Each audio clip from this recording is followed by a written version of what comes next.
Bon, si vous êtes des puants comme moi, vous savez sûrement ce qui commence le 15 octobre 2025.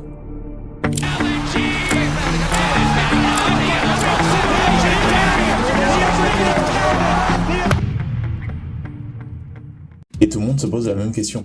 Est-ce que T1 va encore gagner, ou alors une autre équipe va mettre fin à leur série? Qui des fans absolus, des complotistes ou des rêveurs aura raison? Et c'est ce qu'on va essayer de trouver aujourd'hui. Mais pour ça on a besoin de données, et je veux toutes les données possibles. Le win rate de chaque équipe, l'elo de chaque joueur, le champion préféré des joueurs, le nombre de drives par game, savoir qu'est-ce qu'ils ont regardé comme vidéo récemment. J'adore regarder les vidéos de Tom Latt, tout le monde devrait s'abonner à lui. Enfin bref, je veux toutes les données possibles. Et le truc cool avec l'e-sport comparé au sport, c'est que les données, c'est facile à trouver. La game où XPK a fait son backdoor, je l'ai. La game professionnelle la plus longue, je l'ai. Le jour où T1 a win contre Mad Lion en moins de 17 minutes, je l'ai aussi. J'ai même les résultats de la ligue brésilienne, c'est pour vous dire. Et comme vous pouvez le voir, c'est un bordel sans nom. Donc on va nettoyer tout ça. Je sais que c'est chiant à regarder, donc voici un montage de ce que j'ai fait. Mais ne vous inquiétez pas, je sais que vous avez un niveau de concentration digne d'un enfant de 3 ans. C'est d'ailleurs pour ça que vous n'avez pas vu le Dragon Rose à 30 secondes. Donc je vais vous aider. Ce qu'on fait là est assez simple en fait. On rassemble tous les fichiers de données entre eux, on ne garde que les variables qui nous intéressent pour notre prédiction, et on harmonise tout cela en enlevant les lignes avec des erreurs, et bien sûr on vérifie que les données soient au bon format. Chaque match contient 10 lignes, car il y a 10 joueurs en jeu. On agrège donc ces données pour avoir une ligne par match et par équipe, et voilà, le tour est joué. On a maintenant une base de données toute propre et toute belle qu'on va pouvoir utiliser.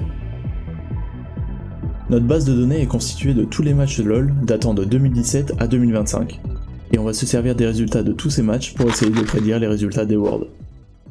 Mais pour prédire qui va gagner les Worlds, il faut d'abord définir le niveau de chaque équipe. Et pour ça, on va implémenter dans notre base le système d'Elo.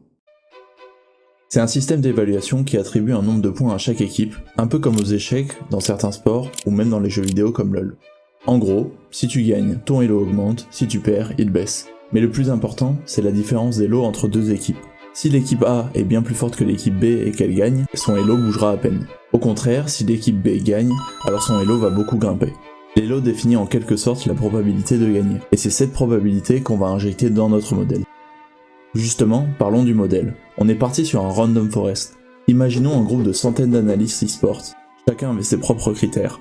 L'un pense que telle équipe va gagner parce qu'elle domine en early game, l'autre parce qu'elle prend plus d'objectifs, un autre regarde juste les kills. Eh bien, un random forest, c'est ça. Des centaines, voire des milliers d'analystes virtuels qui donnent chacun leurs prédictions. Et à la fin, on fait voter tout le monde. La majorité l'emporte. Et ce qui est beau, c'est que la moyenne de 10 000 avis est souvent bien plus proche de la réalité que celle d'un seul expert. Résumons, on a maintenant notre base de données, notre système d'Elo et notre modèle prédictif. Mais avant d'envoyer notre modèle calculer le gagnant des Worlds, il faut définir si notre modèle est bon. On l'a donc testé sur un autre tournoi, la LEC, la compétition européenne. Et au final, on obtient un taux de précision de 80%. Bon, dans notre modèle, la Karmine Corp se qualifie pour les Worlds. J'avoue, j'aurais aimé que ça soit vrai. Mais 80% de précision, c'est déjà pas mal.